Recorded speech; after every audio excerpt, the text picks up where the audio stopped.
My name is Anseynol, Anseynol. We just did about an hour's recording with Joe Friendly. It is 13th of January 2013, and I talked about some matters that relate to security, human security on a global scale. And before I even attempted to talk about this, obviously I was aware that we can barely scratch the surface here, but that's the nature of the beast. And I explicitly invited the attention and criticism of people who are in the know, people who may know better, or people who may have creative ideas. And I'm a writer. I wrote in this field, and as I stated in the first session, my name is a pen name, Anseynol, Anseynol, and if you do a search, you may find summaries. One of them will be a summary of one of my books, On the Threshold of, and the other one may have a title like On Global Security. So I had been writing on matters of security for more than 30 years, and as a writer I recognize that a speech has certain problems that we can go around when we write. Among other things, obviously we can re-edit, rephrase certain things, but one of the better things is that a right piece of writing doesn't have to be linear. You can actually have footnotes, endnotes, etc., so make references to other pieces of writing, so it can branch out. But when we're dealing with speech, obviously we do have to be linear. But you don't have to follow this line. I'm not giving you the party line here, so you get your ideas somewhere else, inspiration somewhere else, and broaden the discussion. Part of what I tried to do in the first session was to emphasize the interrelatedness of many global issues. And obviously, most grown-ups don't need me to tell them that these things are related. They know already. But how interrelated they are in their complexity, that's a bigger issue, and some of this we may never know. Obviously, people who lived through, let's say, the Black Plague did not know anything about bacteria, but it was bacteria that was killing them. Not even viruses, but actual bacteria that infected fleas, and then the fleas infected rats and mice, etc., and they had to find their ways through the Black Plague without knowing what's hitting them, and without even knowing much about their various immune systems, what they had that was better than their neighbors. They didn't know, who was, let's say, stronger in terms of the immune system. So similarly, it may be that we are faced with certain problems that we don't know anything about, and or we don't know the agency. We don't know what causes certain things. We are certainly not capable of predicting certain disasters with a long enough period so we can evacuate certain places, etc. We may have some rudimentary techniques here and there. We may benefit from certain other species that have different senses and sensibilities, but ultimately we are weak and let's say pre-scientific in many respects, and some of this, as I stated before, is not even subject to scientific inquiry. There may be, well, we need all the help we can get, let's put it that way. So coming back to the related nature of many of the threats and ways of dealing with threats, we should, let's say, approach the table with a great deal of modesty. I mentioned in the first session that I advocate for a global single authority for certain things like disarmament. Obviously, if nuclear weapons are to be abolished, and I do advocate that, this has to be monitored on a global scale. It doesn't make sense to say, oh, okay, I freed up this continent, this country, etc., but I don't know what's going on with submarines at the bottom of the ocean. It's not good enough. All we have is one planet, and we have to account for each and every nuclear weapon. But once again, when we say a single, supranational authority, I'm not advocating for United Nations. I don't think it's the right body, but maybe something comparably large scale, let's say, preferably in better hands, and subject to laws that are more powerful than the laws of given nation states or empires. So I said, okay, certain things have to be handled on a global scale, but I also said that certain other things are better handled on a smaller scale. And there, let's say, nation states may not be the right scale for the kind of problem. Here we can speak of communicable diseases.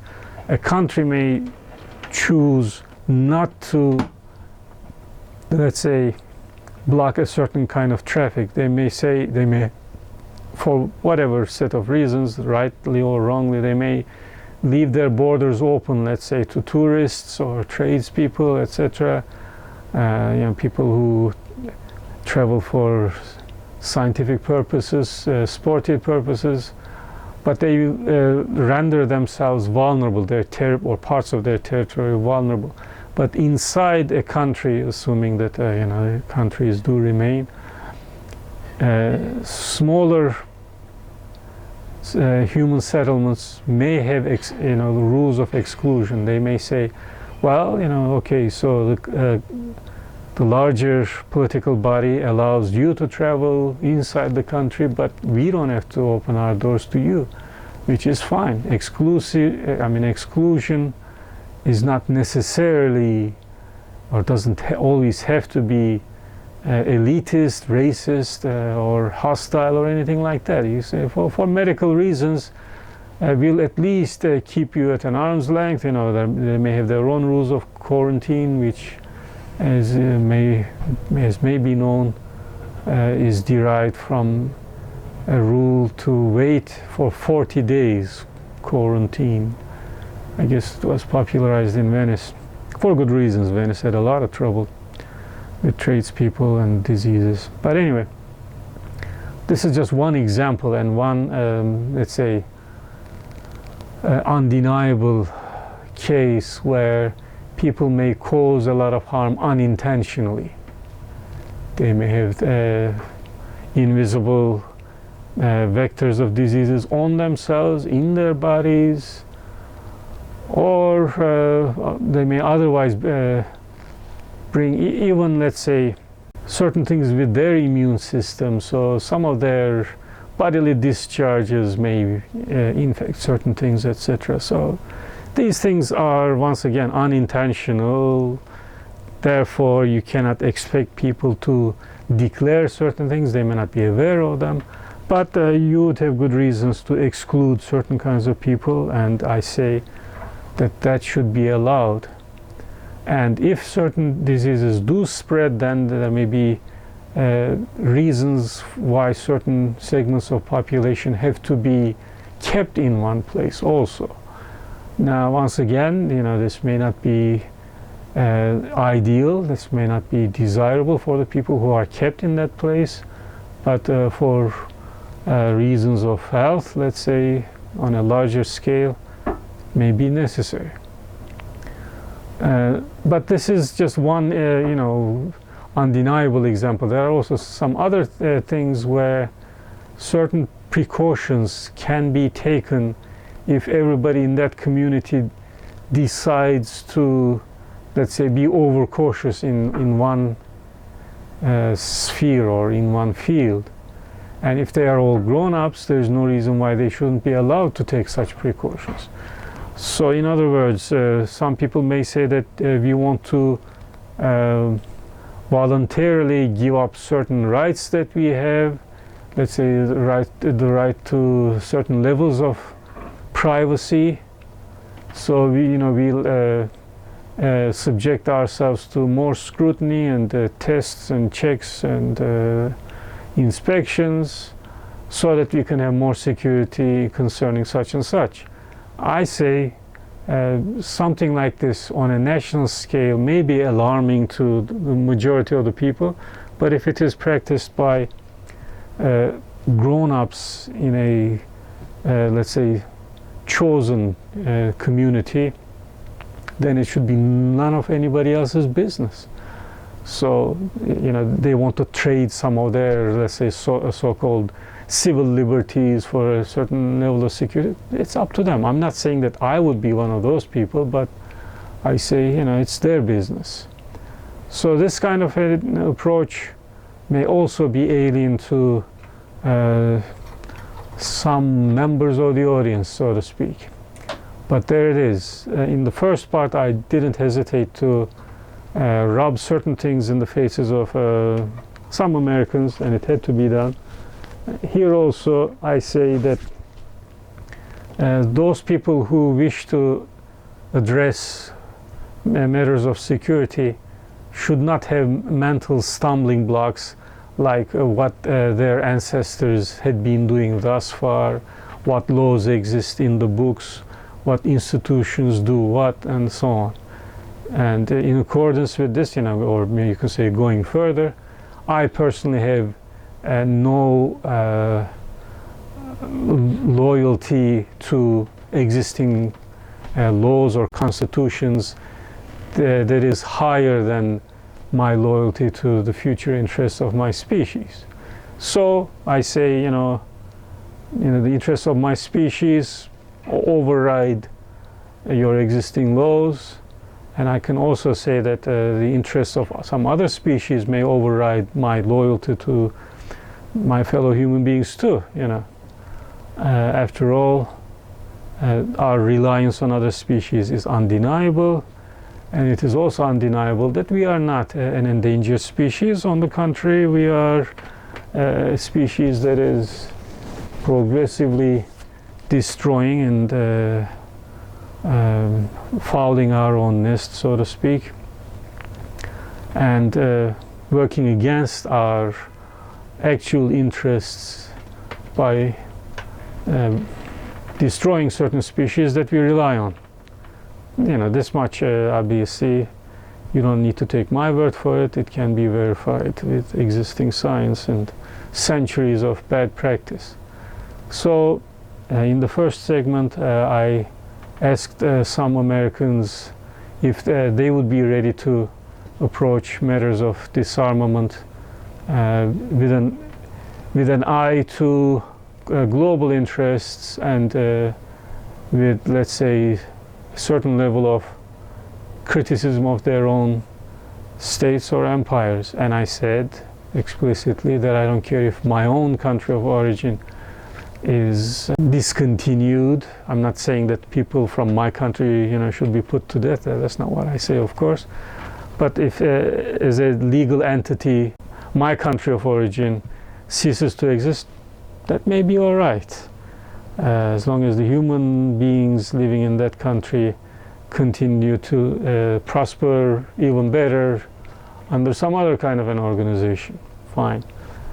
So likewise here I say that I have no higher loyalty to your laws, my laws, and some of my proposals, stated explicitly, are subject to scientific criticism. And part of what I'm trying to do here is to bring some kind of peer review, so to speak, to what I propose, so that people can approach things from different fields, different countries, with different interests.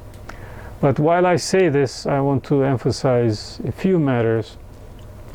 First, I also, once again, did explicitly state in the first segment that part of what emboldens me is a vision of a future where my species lives in, let's say, better harmony with other species and causes less damage to members of the same species, disengages from certain forms of antagonism. And there are also some positive proposals. By the way, the very first thing that we recorded with Joe Friendly related to one such large-scale project, an underwater settlement, large area, Qattara Depression, etc. And there's one way in which people like me are misunderstood and maybe abused is by people who advocate a greater human encroachment into different territories by human beings. I specifically have to warn my species against this kind of a tendency. When I spoke about the Qattara Depression, I was assuming that that piece of land is not of much use to any endangered species, any kind of a very precious fauna, although there must be some kind of fauna there. And far larger number of species and far more meaningful biodiversity could be sustained if somehow we could bring fresh water to that area. And I think this again can be tested and should be tested on a smaller scale first. But what I'm warning against is the assumption that there will always be creative ideas. Once again, I use this word creative advisedly and with some hesitation, I should add. So it is one thing to come up with a fancy idea or an idea that nobody else came up with. That's separate from the creation that supposedly some supernatural being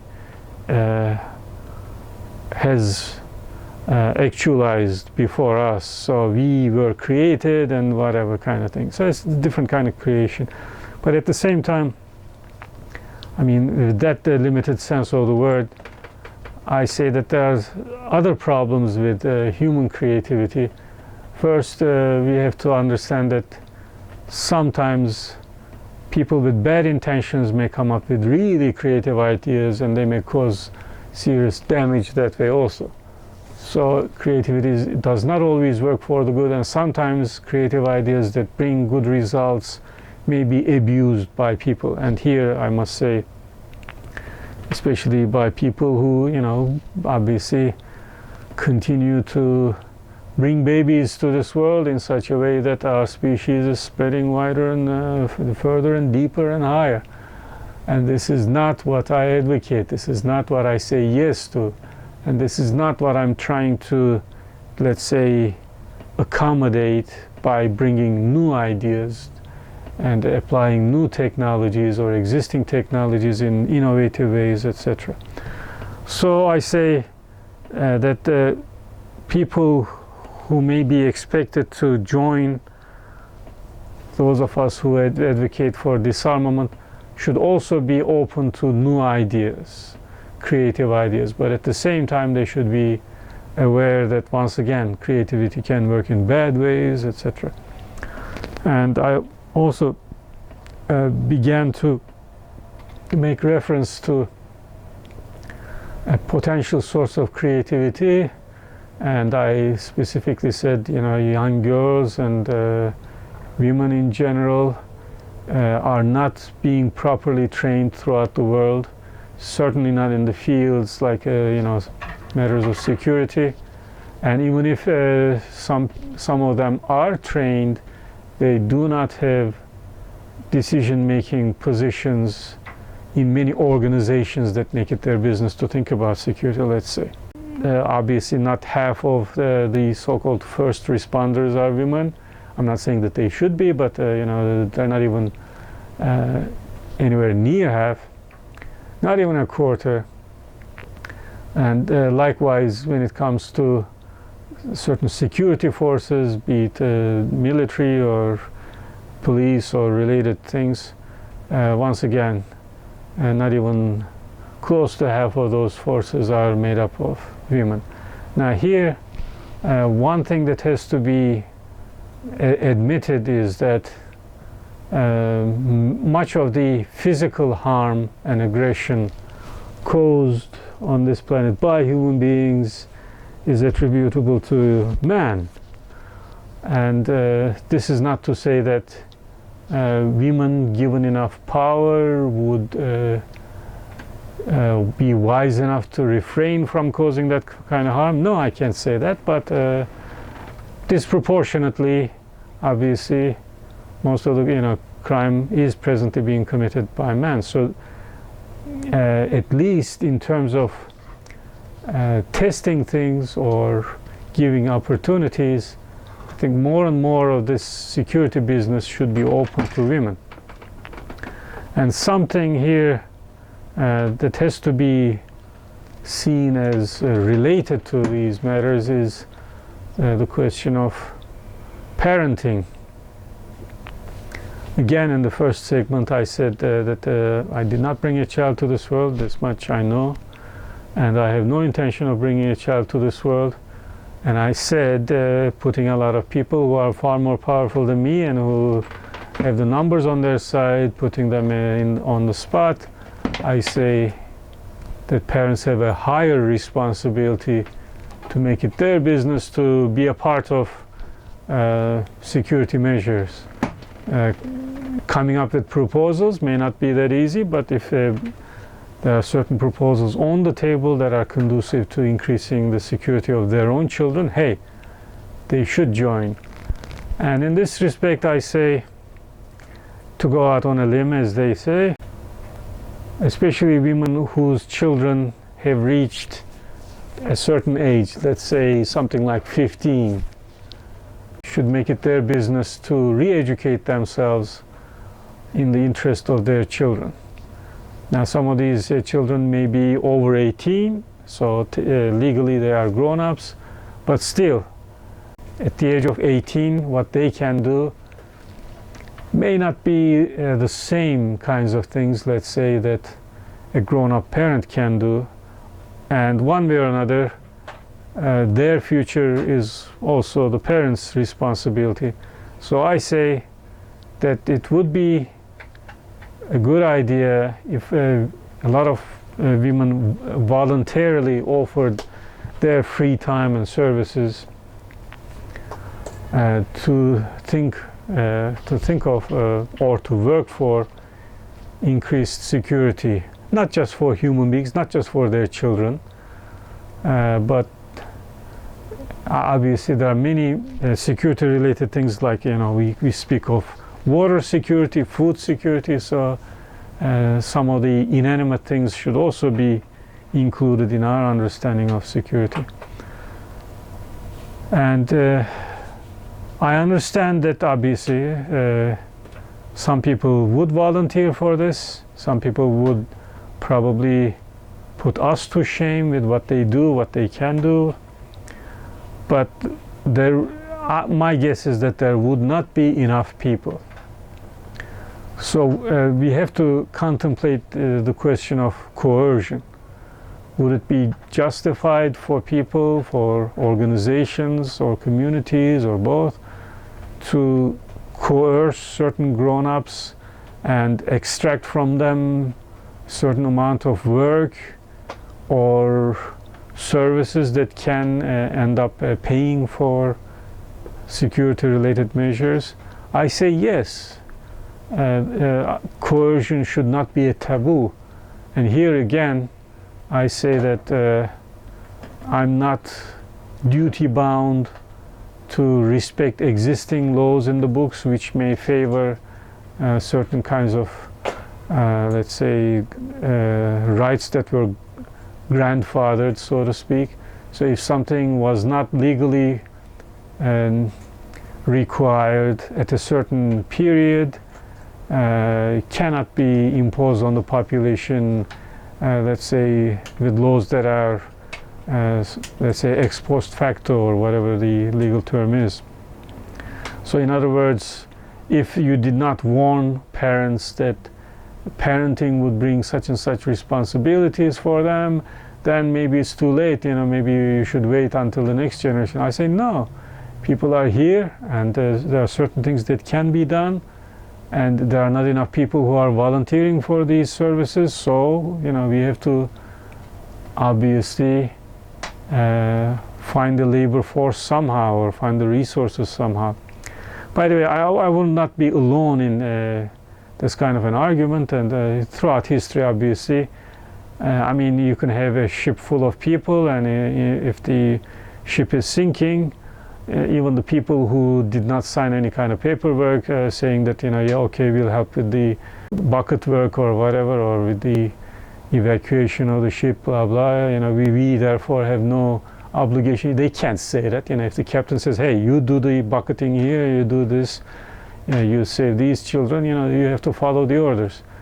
Likewise, in cases of natural disasters, evacuation, this and that, certain things, certain requirements may be new, they may be brought anew, and they may be binding on people who did not sign any paperwork before. They did not, accept certain laws, etc. So with that approach, I say that part of the promise that we can bring would be a deeper and broader understanding of security. So we don't have to say that we limit ourselves to the following things, the following measures, and we will not go beyond that. Now, there is a danger associated with this. A lot of people will say, oh, there's obviously always the question of how can we save ourselves from our saviors? And there are historical examples why people should be thinking in those terms, and I think there should be measures against the possibility that people who let's say sell protection end up being the new gangsters. I recognize the threat, I recognize the temptation also on the part of some people maybe, but at the same time it would be wrong to say, in view of this kind of a threat, that it would be illegal to have that kind of an open-ended task in our understanding of security. Why? Because, as I said before, things like bacteria we didn't know about. Epidemiology is a relatively recent field of medicine. So we are bound by what is out there. We have to change our laws with greater understanding of what threats exist out there against us. If we do not do that, then we are being, let's say, legalistic, we are being dogmatic about our laws, and we are saying that it is more important that we should live within our own existing laws than that we should fight existing threats. I think that's foolish. And I think as grown-ups, we have to have higher responsibilities. And here, of course, the existing threats can also limit what we do, not just broaden and deepen what we do. It may limit. So, for instance, if we find out that let's say security forces going into homes also spread certain things, invisible bacteria, viruses, etc. Of course, we have to be cognizant of that, and then we say, oh, okay. So if such and such qualified and well-mannered security people happen to have certain diseases or whatever it is they have, then of course we're going to keep them from invading certain other territories.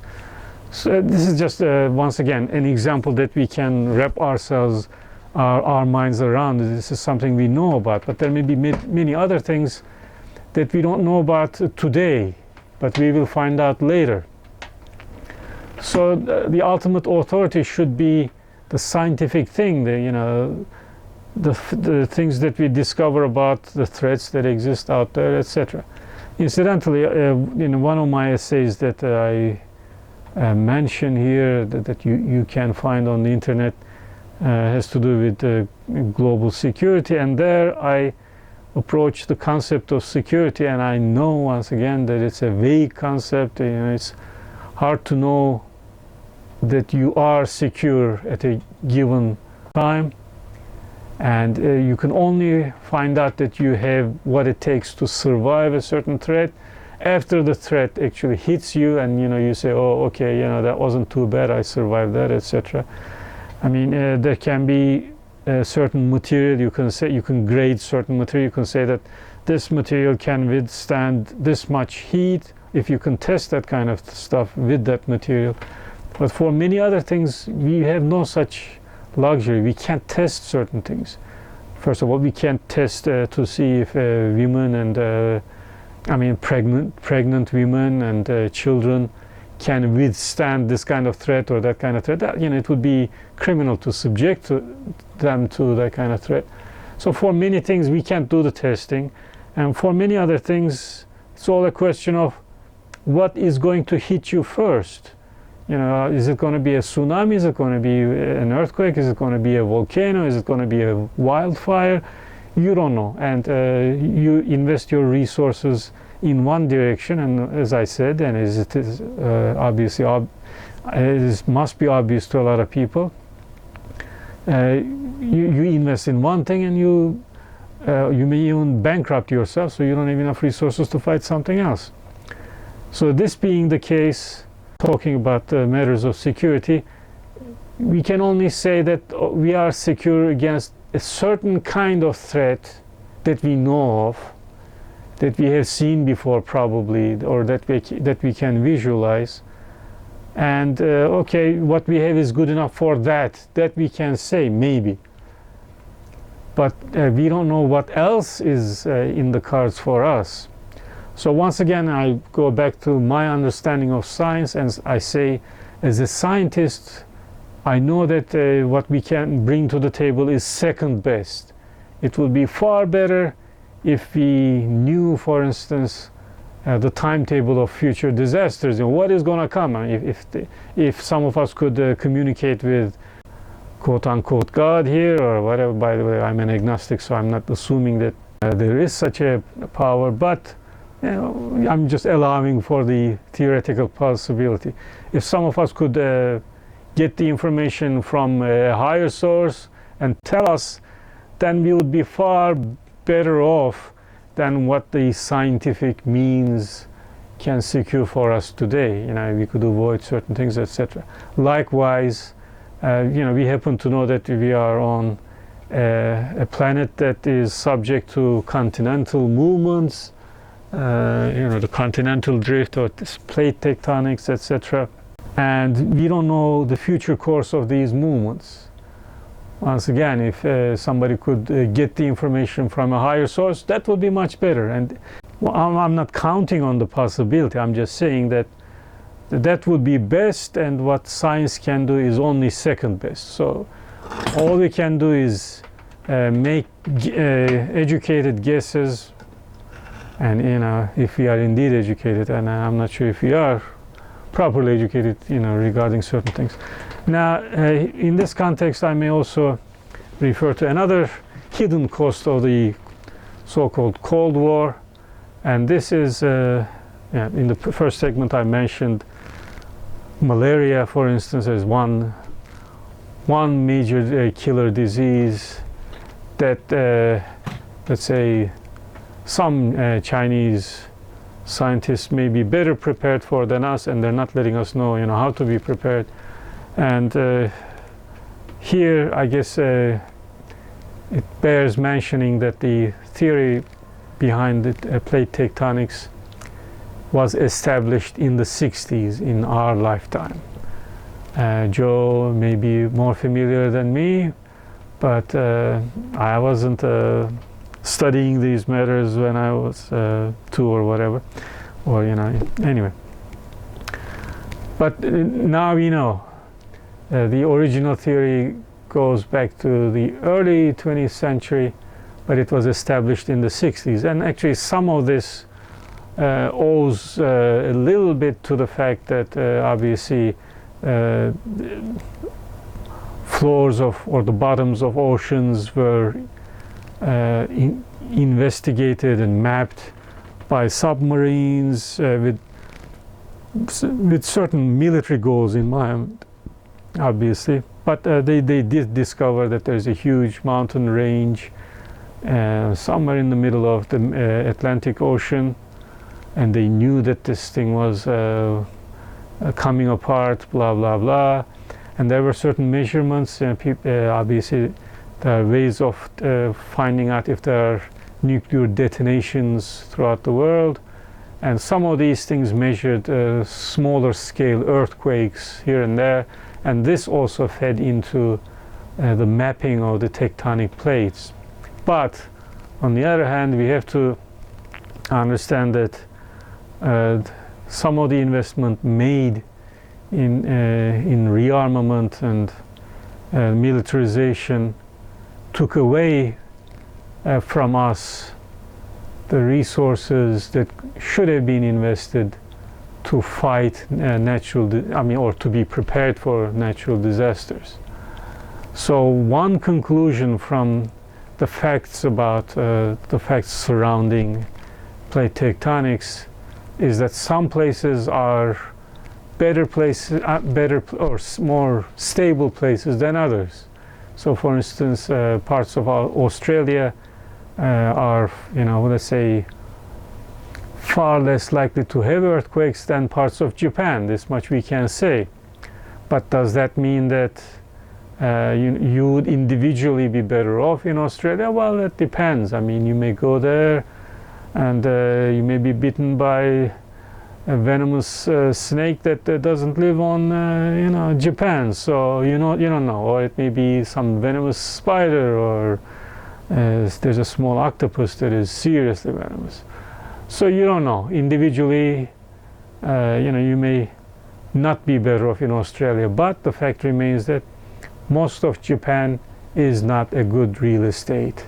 And there are more than, I guess, 90 million people living there now, maybe about 100 million people. So what did this mean to people who have, let's say, long-term perspective? I think what it should have meant was that the idea of nation states holding on to small territories, relatively small here, that are located within a single tectonic plate may be more vulnerable than others. If you happen to live in, let's say, Russia, there are a lot of parts of Russia that are subject to certain kinds of threats, but some other parts are maybe safer, so you can move people around, maybe. But in the case of the United States, obviously there's the continental United States, and then there are islands here and there, and then there's Alaska. But anyhow,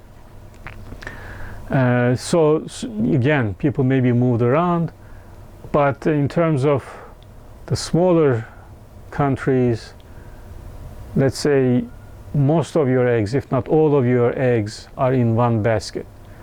And the future of your people may be at the mercy of a series of volcanoes or a mountain range or whatever. So if those things shift this way or that way, or erupt here or there, forget it. Most of your people will be in danger. So what does that mean? What it means to a person like me is that nation states can't offer security against certain natural threats. And this should be reason enough for us to think outside nation states. And obviously I expect no invitation to enter this kind of thinking beyond nation states, that is. And here, of course, all of us have to be aware of a certain kind of threat, man-made, human-made threat, and this is the political thing. throughout history, many people who criticize their own governments had temporary, maybe intentional or unintentional links with the enemies of that state. Or if they did not have such links, the governments made it their business to spread rumors that they were. So this is an old game. Sometimes it makes sense, sometimes it doesn't, sometimes it is true in the cases of certain people, sometimes it is not. But there it is. I mean, this is a very common accusation. So anybody who says, oh yeah, let's think about disarmament, oh, by the way, when I enter, this discussion, I don't care about your future as a political entity anyway. If you make that kind of a statement, you're automatically an enemy of that state. And obviously states are in the business of taking care of such people, so to speak. They can kill readily, cheerfully. They can torture, they can imprison, and they can also, let's say, slander certain people. They can say, well, this guy is in the pockets of my enemies, even though that may not be the case. Or he's a fool, or they are fools.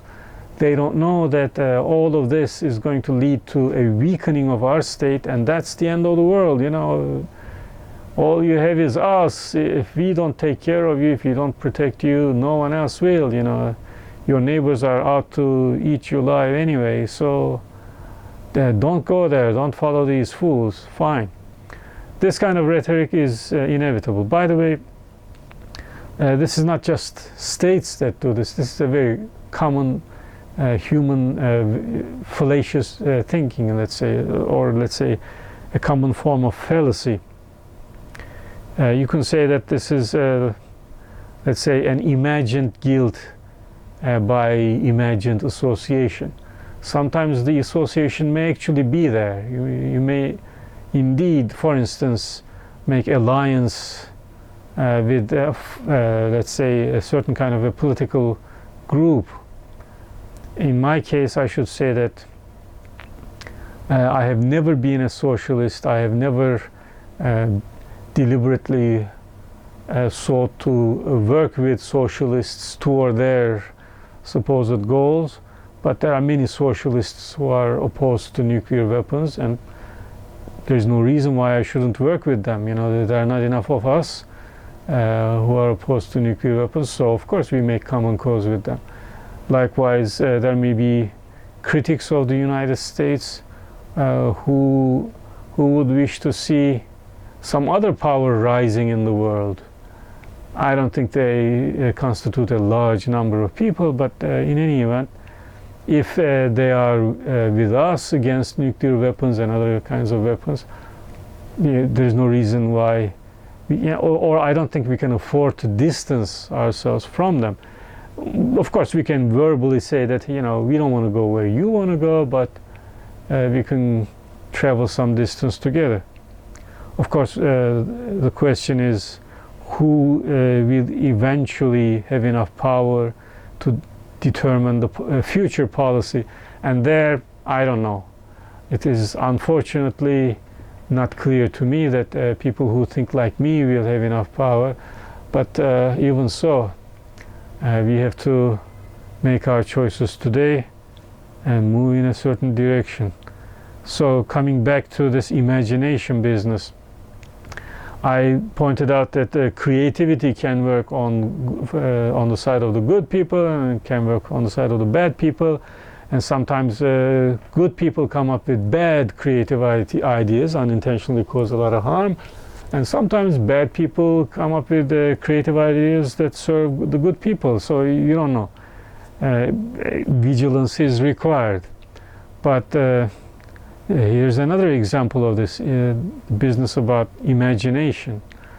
I say that don't imagine that imagination serves only people who dream of a better world. And as someone who doesn't specifically dislike the music of, let's say, John Lennon's Imagine, I should say that I may hum to the song, but that doesn't mean that I'm with him or the people who like him when it comes to doing away with religions, no religion, blah, blah, blah kind of thing. I don't have to go that far. And at the same time, I say that a lot of the people who are opposed to us would be imagining links between people like me and some people who are bent on evil, let's say. In this context, perhaps it has to be mentioned that some people, some Americans have a tendency to view their weaponry as protection against tyranny. So anybody who advocates global disarmament, in their mind, may be paving the way to a worldwide tyranny. And there may indeed be some people who are dreaming of that kind of a tyranny. And here again, the question is, are they going to win, or are people like me going to win? Well, if we do our homework, they don't stand a chance. I don't think there are that many of them. But anyhow, we can't ignore the possibility that there will be this kind of a guilt by association kind of thing, or imagined guilt by imagined association. And here in this context, I may also add that part of the reason why I say that the future may be greener for our planet and our future generations, let's say, part of the optimism, let's say, that I have is based on the assumption that human beings can control their population at this level of technology. So in other words, we do not have to rely on or expect natural disasters or calamities, or pray for them, or in any way leave doors open to them so that our numbers can decrease. No siree. Human population is subject to decline through natural death. So no matter what we do, there is always natural death. And if that is something that in the eyes of some people is, let's say, avoidable, there I part company with them. I don't think it's avoidable, but whatever, we'll find out. So if fewer babies are born than people who die every day, human population can indeed decline. Of course, this is a slow decline. It may not be good enough in the eyes of some people. They may wish harm to certain segments of population, but I'm not one of them. And it's important to make this point, that in the eyes of some people, anybody who is even contemplating the possibility of a global human population smaller than the present population, that person is a fellow traveler of advocates of genocide or this or that, or mass, sterilization, blah, blah, blah. By the way, I don't have a technical opposition to sterilization. I advocate especially male sterilization, no problem with that. But obviously some procedures may be more harmful than others, and some things may be botched up. Some things that are supposed to be safe may be done in a cruel way, in a demeaning way, etc. So, there may be social surroundings, let's say, that bring disgrace to forms of sterilization, acts of sterilization, etc. But anyway, so I'm just saying I'm not against sterilization. I'm not against coercive measures to make sure that human population does not increase. I'm not against them. But this does not mean that I would work with people who want to eliminate certain segments of population. Murder is obviously on one side, and some people who are opposed to all forms of contraception and equate that with murder may choose not to draw any distinction here, but I do think there's a distinction, and I'm not on that side. So once again, both creativity and imagination may work for human beings or against human beings. So watch out. Don't imagine that imagination is always safe, and don't think that saying I have a dream is always a safe proclamation. A lot of people have bad dreams that would be nightmares for the rest of us. But at the same time, I must say that our concern is not limited to what is already in circulation. There are also a lot of things that we can't predict, that are not in circulation, ideas that are not advocated at present, but they may be introduced later into the mixture. So there's no substitute for vigilance. And I hope this is not a controversial idea. And what I can say in terms of the security, I did offer a lot of concrete proposals for this thing, but among many other things, I emphasize greater accountability and greater, if you like, transparency. Some people don't like that word, but opening up the steps that you take, or the steps that you intend to take, and opening up the risks involved in these things. Some of this we can do better than states. How do I say that? Do I have a large army behind me, who are better qualified, who have better intentions? No, but I'm saying that part of our promise has to be this readiness to accept a higher, more stringent moral code and let's say political code or military code, if you will. So this has to be part of not just our promise, but it has to be heeded by the other parties, let's say by people who are neutral about this matter. They have to say, oh, okay, this is what you say, I'm recording this, and I'll hold you responsible to this. And ultimately, much of this security business, the fate of this thing will be determined by people who are, let's say, neutral, or people who are, shall we say, fence-sitters or observers. A lot of people will not volunteer to be on our side or against us. But if their observations bring us facts about the criminality of some people on our side, we should be open to, we should be ready to punish them and sometimes force them to compensate to their victims, to neutrals, and we should protect the people who bring up information that are, let's say, condemning some of our activities or showing the criminality of some of our activities. So this can be something that we can easily extend, and if you raise the standards, if you choose to raise the standards on our side, we can be in a better position to compete with existing powers. Because once again, nation states are criminal organizations. They had been criminal organizations.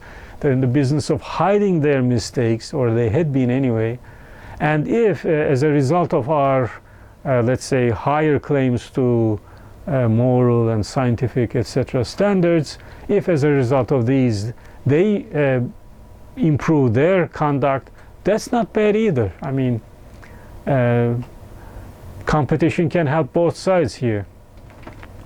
But I'm not counting on it. Once again, I'm not expecting armies to say that, oh, okay, if any of our soldiers does such and such, we're gonna seriously punish them. I'm not holding my breath, let's say, but there it is. The challenge is on the table. They should recognize the challenge.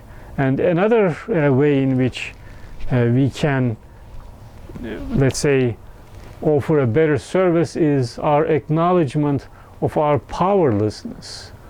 We can actually promise a better future for for our children and so on by recognizing and working within facts that we know. But once again, much of the stuff that we really need to know, we may never find out. We may never, certain disasters are never predictable.